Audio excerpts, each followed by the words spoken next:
Hi and welcome to another book review from the Black Library, and today we are reviewing The Avenging Sun from the Dawn of Fire series.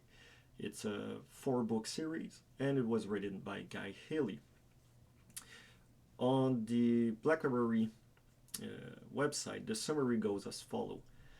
Robotic Gilliman is on Terra and he was just reborn, and he decides to go into a crusade to recover everything that the Imperium have lost over the 10,000s of years.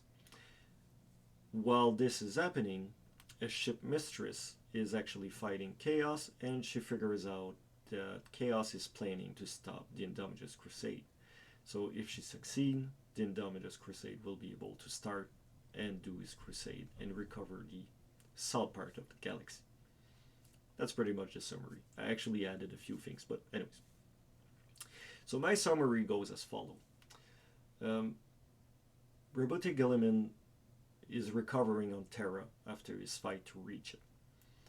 From there, he received news from Call, from the Adeptus Mechanicus, that says that he was able to complete his plan that Robotic Gilliman asked him 10,000 years ago.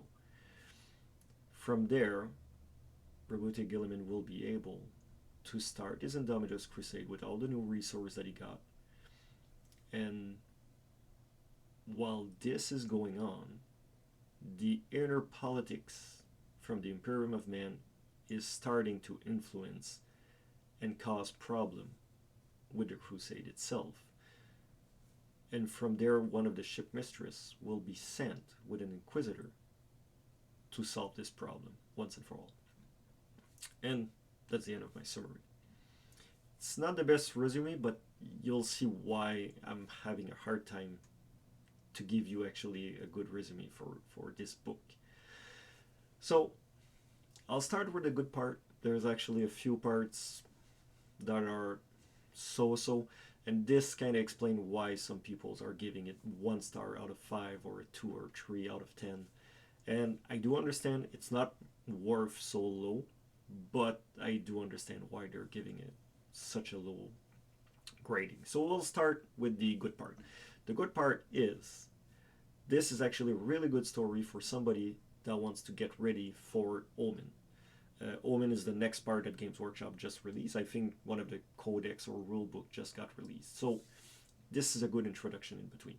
If you're not going to read the core rule for the whole lore or the codexes to know exactly where you're at, this book kind of gives you a glimpse of a bit of everything, enough to get you started. And it's actually not bad. It's well written. It's Guy Haley. Does a beautiful job. So the first thing that we get, of course, it's how Gilliman interacts with the Imperium and how he behaves.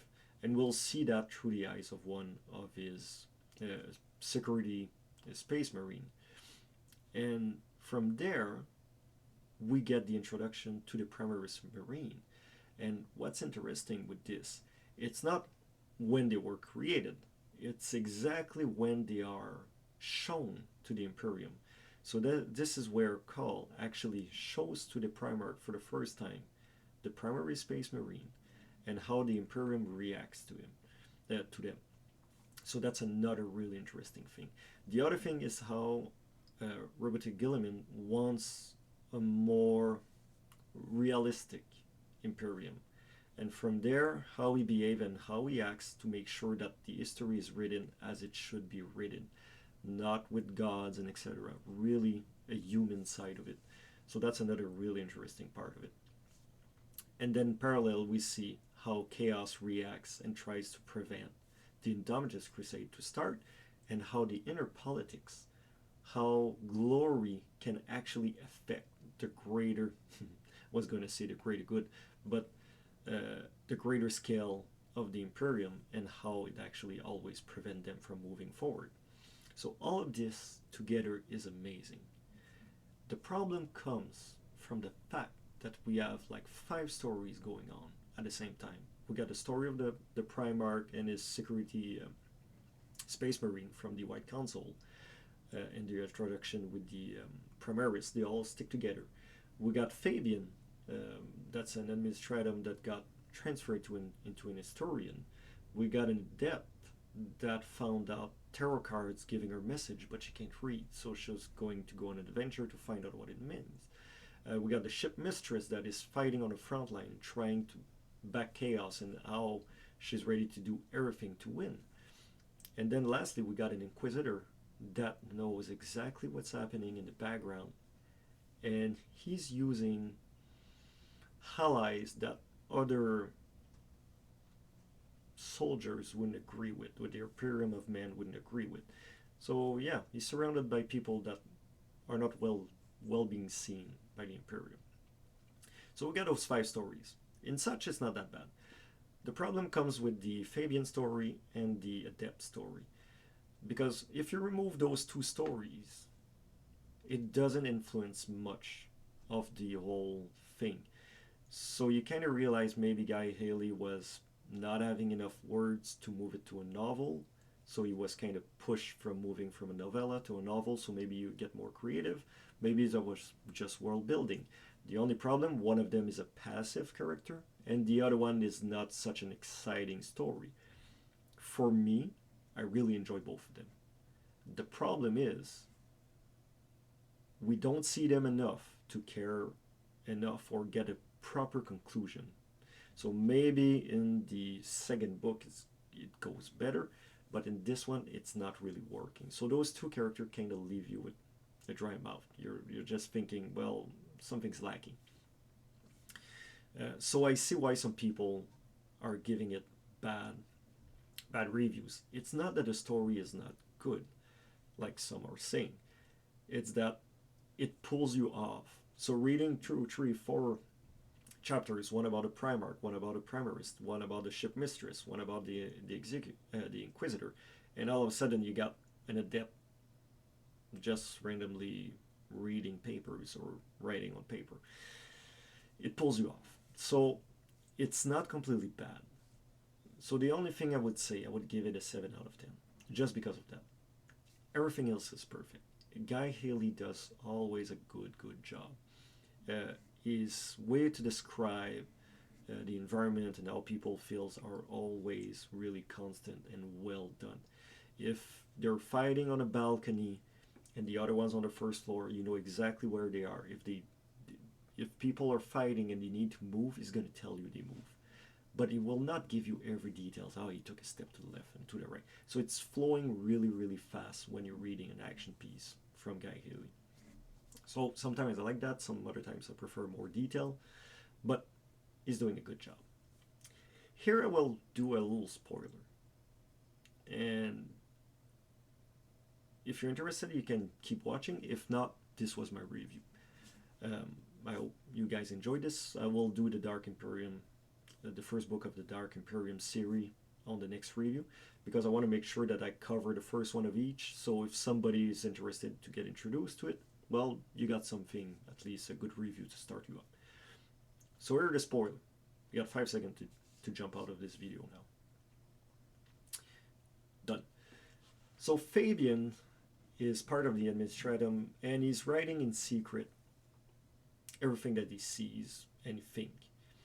And when he met Guilliman for the first time when Terra was attacked, he didn't kneel. He didn't kneel at all. And Guilliman realized that. He saw that that man was different from the others. And he's writing about it. He's saying how he didn't feel that was a god, but more like a human when he saw the Primarch. And Guilliman was going to recruit him to become an historian and write exactly what happened, what's happening into the Indomitus Crusade and what happened during the Horus Heresy.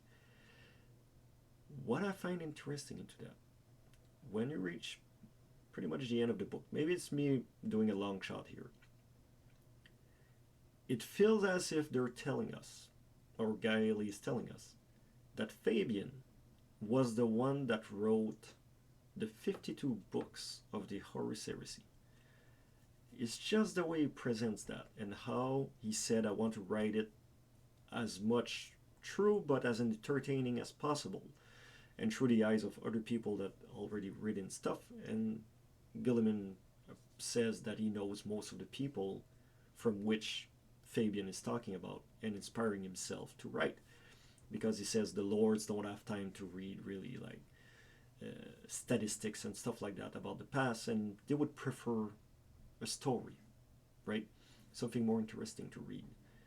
So from that, we got that weird impression. I'm not sure if I'm the only one. I'm gonna Google this after, but I'm pretty sure they're trying to tell us that Fabian is the one that wrote all of those stories. And this rebounds from, not really rebounds, but really connects with something that one of the writers said. And I don't remember, that was a long time ago. That was either in a stream or a Q&A. One of the writers said that the Horus Heresy is actually not based from the truth.